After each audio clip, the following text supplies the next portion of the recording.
Paggabi na, tapos wala pa, marami pang stock na tira. Ayan, oh. Dami pa. Pero parang si Pare Ryan yung nakita ko dun sa kabila. Parang ubos na yung kanya.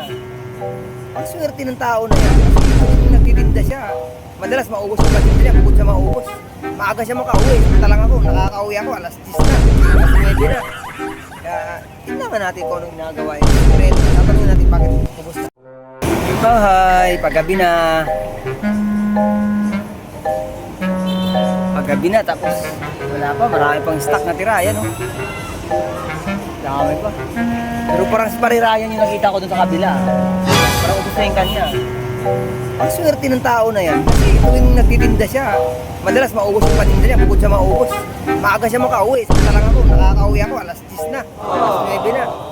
Kaya, tingnan natin kung anong ginagawa yun. Sikreto na. Tatanungin natin bakit ubos na.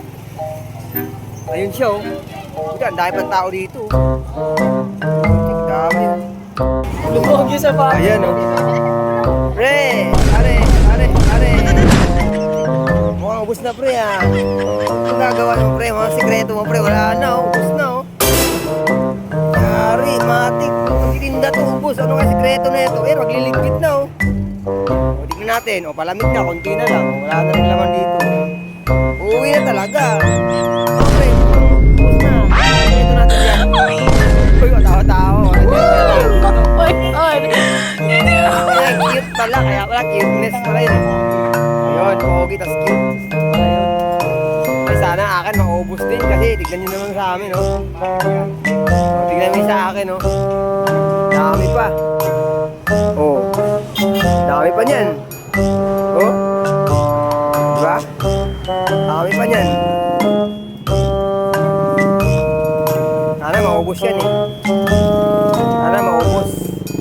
Kapag tayo pa rin Ryan, laging ubos, eh. Uwi na maaga. Pre. So, paano yan, pre? Ano muna, magtinda na muna ako dun. Kasi wala, eh. Sana makaubos ako. Sikreto ko, eh. Duda ako sa'yo. Eh, kaya pala, eh. Doon na muna tayo sa kabila. Kasi doon tayo magtinda. Sana makaubos din tayo kasi wala, eh. Talagang gano'n ang buhay. Diba? Doon talaga ang buhay. Kaya sana makaubos din. Dahil may bibili na. Babu!